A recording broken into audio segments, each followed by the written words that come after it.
This week on Straight Talk Africa, a historic changing of guard has taken place at the Democratic National Convention in Chicago. She'll be a president we can all be proud of. And she will be an historic president who puts her stamp on America's future. U.S. President Joe Biden has passed the torch to Democratic Party nominee Vice President Kamala Harris. Her rise to the top position on the ticket has been meteoric and historic. She is the first black woman to be nominated for U.S. president, and Harris is the first woman of Asian descent to seek the U.S. presidency. She has brought enthusiasm, hope, and a spike in donations to the Democratic Party. Can Kamala Harris ride this wave of momentum to the White House in November? Straight Talk Africa starts right now.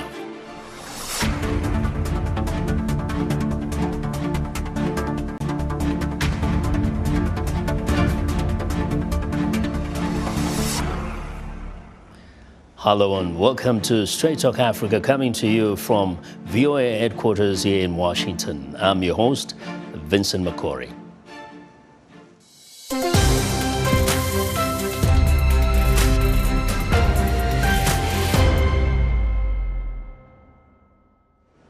The campaigning season for the presidency in the United States has so far been unpredictable and eventful. President Joe Biden addressed the Democratic National Convention Monday evening as he sought to polish his legacy and pass the torch to Vice President Kamala Harris as the party's new presidential nominee. White House Bureau Chief Patsy Widakuswara reports from the DNC in Chicago, Illinois. Introduced by his daughter Ashley, President Joe Biden received a hero's welcome. Thank you. Thank you. At the Democratic National Convention in Chicago, Illinois, he fulfilled his promise to be a transitional leader. Are you ready to elect Kamala Harris and Tim Walz? And gave his full support to Kamala Harris, the party's new presidential nominee for the November election. But she'll be a president our children can look up to. She'll be a president respected by world leaders because she already is. She'll be a president we can all be proud of. And she will be an historic president who puts her stamp on America's future. Biden was unchallenged at the Democratic primaries. Just a month ago, the roughly 4,000 delegates here were set to nominate him. But Monday, he balanced support for Harris and his achievements in office. COVID no longer controls our lives. We've gone from economic crisis to the strongest economy in the entire world. Record 16 million new jobs. Record small business growth. Record high stock market, record high 401ks, wages up, and inflation down, way down, and continuing to go down. It started with the debate against Republican nominee former President Trump in late June. Biden, who is 81, had such dismal performance that people questioned his mental acuity. Then an assassination attempt on Trump that rallied Republicans and pushed him further ahead in the polls. For weeks, Biden insisted he would remain in the race, even as party leaders privately asked him to step aside. Joe Biden is a one-term president who was forced off the ticket by the leaders of the Democratic Party, despite having won the nomination in the primaries. He's now asked to make an enthusiastic endorsement of his vice president, Kamala Harris. It doesn't take a Sigmund Freud to realize that he might be very conflicted about this. If he's conflicted, then Joe Biden is not showing it at all, expressing strong support for Kamala Harris and basking in the love and gratitude of his party. We spoke to some convention delegates here on the floor. It was a beautiful speech. It was a great speech of a culmination of years and years of service. Well, I think his legacy is strong and positive, and tonight he told the American public why he loves them and what he did for 50 years to serve our nation. And it's an incredible record. This despite Trump trying to sow division among Democrats. They forced him out. It was a coup. We had a coup. That was the first coup in the history of our country. Biden repeated Democrats' theme of Harris, a former prosecutor, going against Trump, who has been found guilty in court. And crime will keep coming down.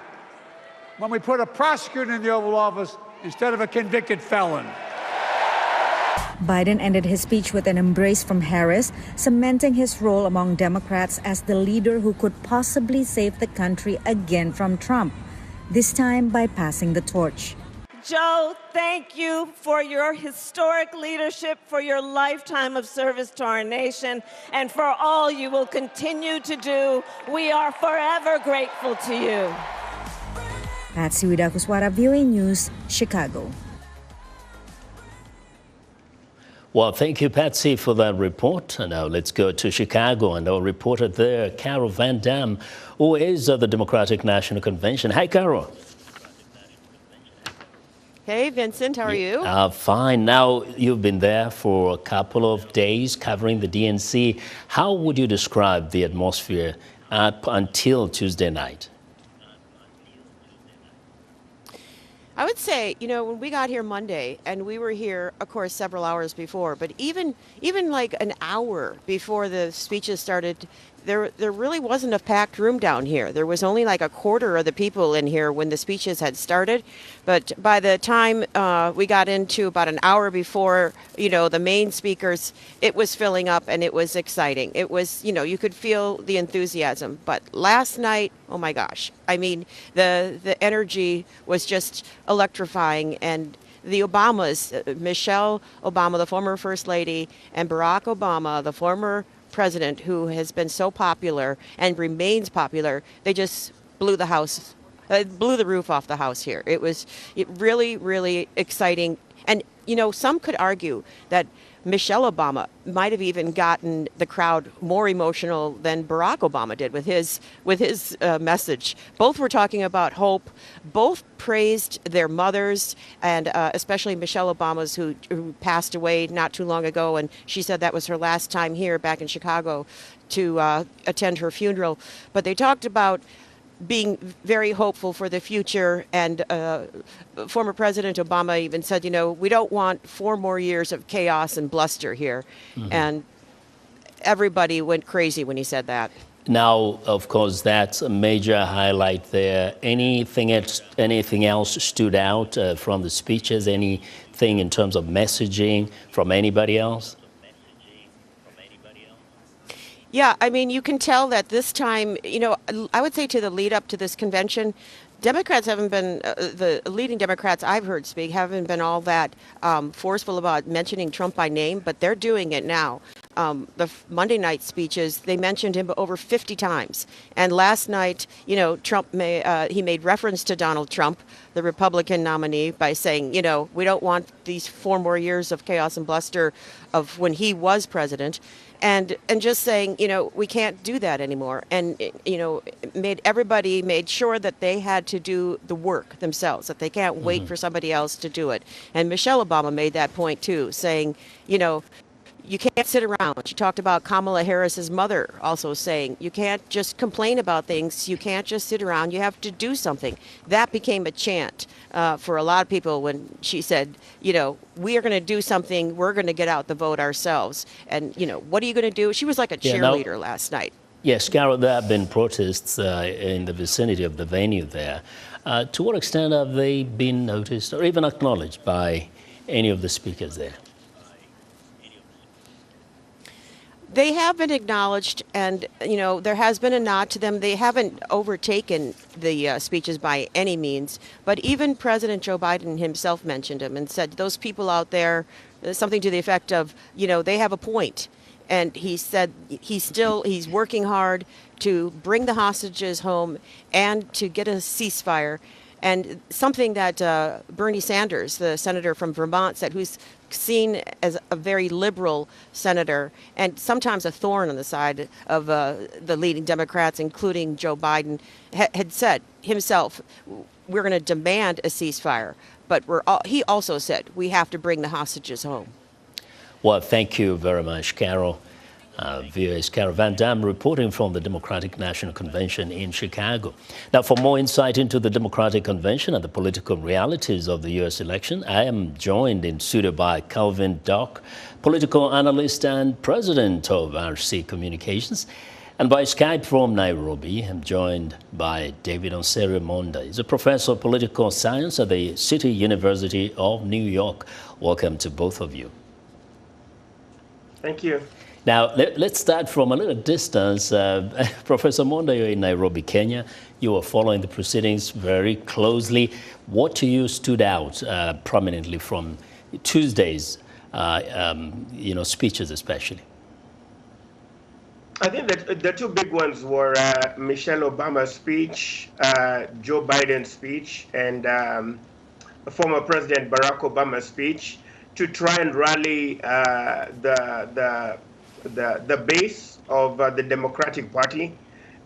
Traditionally, these conventions are really a spotlight for either the Republicans when they have theirs or the Democrats to really get free media attention and to give what we call that convention boost to the to the nominee of the party, but also in Kamala Harris's context to show Kamala Harris as a politician in her own right, that Joe Biden was passing the torch from his generation to a new generation, and that it would be policy continuity in light of the change of the guard, but that the emphasis on the different areas might be different with a Kamala Harris administration. Mm-hmm. So Obama, the two Obamas, and then Joe Biden, for me, I think was the highlight, especially in terms of the continuity of democratic policy, but also in terms of showing a big difference between the Democrats' vision for USA and the Republicans' vision for the country under Donald Trump. Yes. And now, Kevin, in fact, continuing with that line of thought, in terms of the messaging, you watched the Republican National Convention and the Democratic National Convention ongoing now. There's a lot of character attack. But to what extent, in any of the two, would you say you've heard the message in terms of policy differences, strategy, and how each side wants to advance, the issues that matter to the Americans? Well, I think that one thing that both conventions had in common is they didn't talk about issues that would at all be problematic. When I talk to a lot of my friends who are on the continent of Africa, outside of the United States, they think about a convention as being, debates around the fine points of policy, which isn't present in either, because this is a commercial. I think two things that stand out for me is the Republican convention was unification. Like, there was no dissension.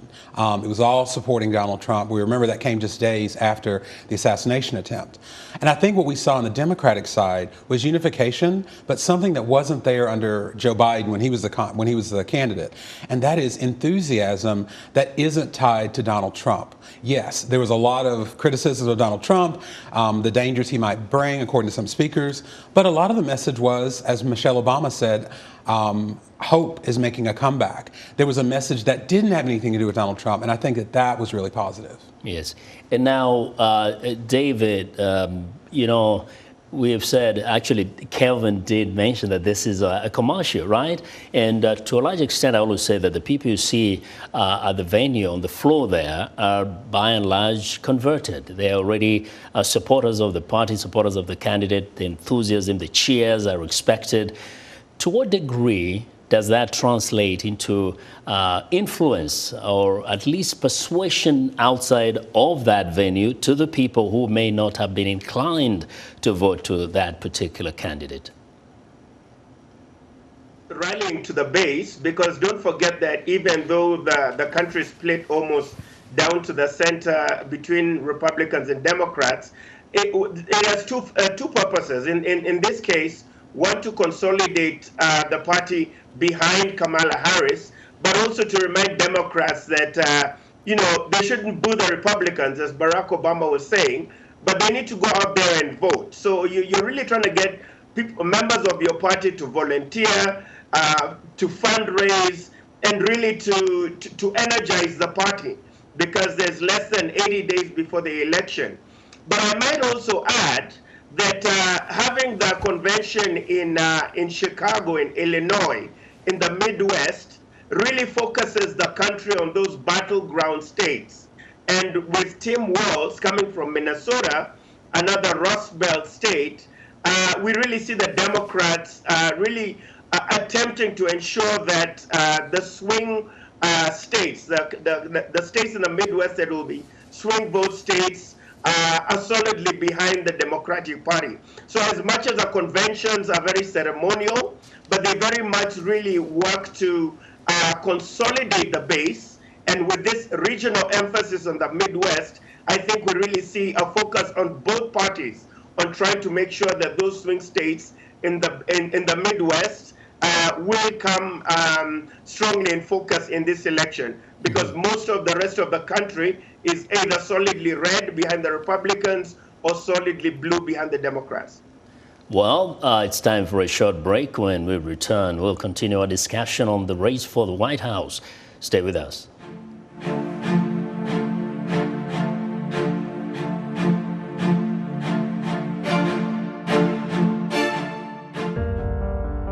In times of change, when the world seems uncertain and what we hear doesn't reflect what we see, we seek the truth. When we are told only part of the story, we lose trust. In moments of crisis, our dreams, hopes, and wishes for a better tomorrow depends on a free press. At Voice of America, we bring you the stories that people take risks to see. We connect the world and unite it with truth. At Voice of America, we show you the whole picture.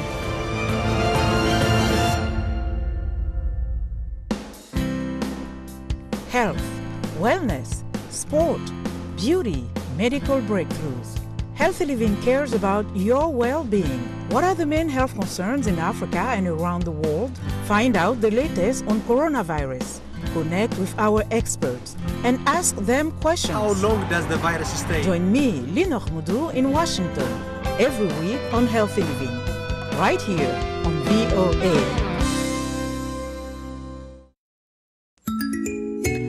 The World Health Organization recommends that babies be exclusively breastfed for the first 6 months of life.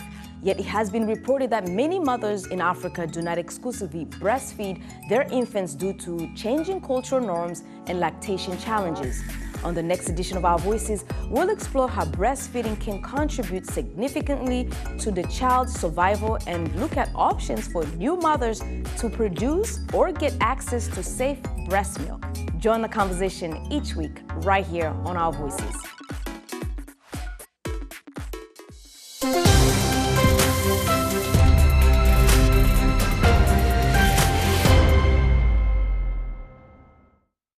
So while the promise of the protection of democracy is on the shoulders of Kamala Harris, and we fully believe that she will be that person to defend and protect our democracy, the people still have a responsibility. We have to vote. And the message has to be, let's not celebrate until 8:01 on November 5th. And then on November 6th, let's galvanize together and let's govern together. Young Democrats, we're bringing in the optimism of course, the love thy neighbor. Of course, we're all Americans, and I believe that the Democratic Party can be the umbrella, the tent party for everyone to come into. I think it is able to reach out to a vast a variety of different perspectives. I think that the polls are reflecting the energy that we felt on the ground when Kamala Harris became our nominee. You know, we had a rally in Arizona a week ago. Energy there was incredible, a great turnout, and just young people are super excited. Welcome back. We just heard from delegates from different parts of the United States who are attending Democratic National Convention. What they think of the Harris-Walz ticket. We are discussing the U.S. elections and the candidacy of Vice President Kamala Harris, who has brought enthusiasm, hope, and a lot of money to the Democratic Party. My guests are Kevin Duck, a political analyst and president of RC Communications. And in Nairobi, we have David Monda, professor of political science at the City University of New York. Now, Kevin, we've heard from those delegates there, and you may want to chime in on whatever they said, but I wanted to just bring up this thought of a kind of a convergence of history here. I mean, we have, when did we ever have a presidential candidate or nominee drop out a few months to an election? And then we have a lady who is, you know, a woman of color. So what has do you in your assessment, what has this done to the Democratic Party, to the Democratic National Convention? Well, one thing, it's difficult for political analysts like myself because there's nothing to compare it to. So that's always fun. I think I would describe that as, you know, when Joe Biden gave his speech on Monday, there were two things that I think were 100% clear. The first was that it was a very difficult decision for him to do what you said, to withdraw from the race in a way that no sitting president has. But the second thing that was sure, it was the right decision, because Joe Biden saw that the enthusiasm that surrounds Kamala Harris would not have been possible with him. And so I don't hear anybody saying maybe he shouldn't have made that decision. And I think what happened is, we've heard since the beginning of this election, majorities of Republicans, Democrats, and independents did not want the sequel rematch between two 80-year-olds. And even Nikki Haley said the first political party to ditch their 80-year-old candidate has a good chance of winning. I think what happened with Kamala Harris is she has inspired people to not just defeat Donald Trump, but to actually think about what a president could be. And the fact that she would be unprecedented in who she is adds that enthusiasm that the Democrats need to win in November. And talking about enthusiasm, David, you know, even watching from where you are now, the issue we just brought up of raising so much money because of, you know, because of Kamala getting into the race, so much has happened within a very short time. How are people to understand, especially that aspect of money just coming in for some of our viewers who may not see the connection? What does that tell about a candidate and about the campaign?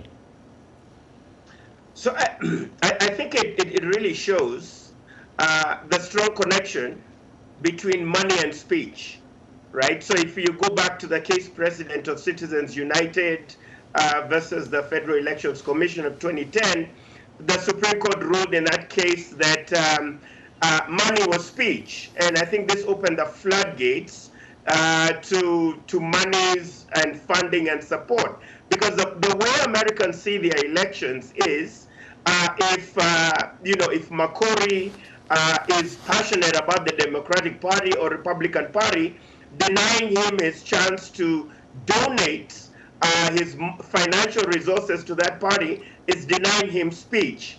But the disadvantage of that is that some interests or some political players will have a bigger financial pockets than others.